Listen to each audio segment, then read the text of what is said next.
Arrivano dalla Sierra Leone, dal Mali, dalla Nigeria, ma anche dall'Ucraina. Sono i primi 12 richiedenti asilo e titolari di protezione speciale internazionale che partecipano al primo percorso di formazione per apprendere nozioni sulle lavorazioni meccaniche, sull'assemblaggio, al termine del quale è previsto uno stage professionalizzante nelle aziende del territorio.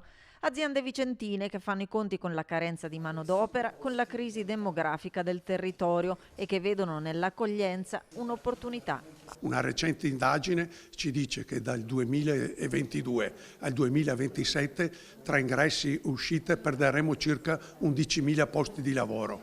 Quindi questo è un problema estremamente importante per le aziende manifatturiere. Sperimentazione suggellata da un protocollo tra Appindustria Confimi, Diaconia Onlus e la Prefettura di Vicenza che coordina i centri di accoglienza straordinaria sui territori in cui sono al momento accolte 1.200 persone.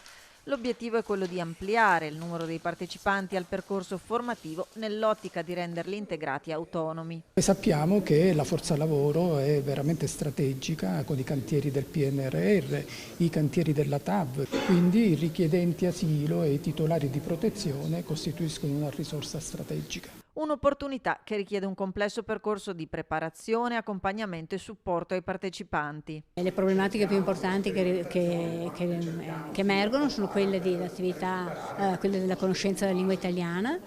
Chiaramente quando si fa la selezione delle persone da inviare presso questi corsi già si fa un lavoro per poter mandare i corsi di formazione delle persone che poi possano effettivamente inserirsi in azienda.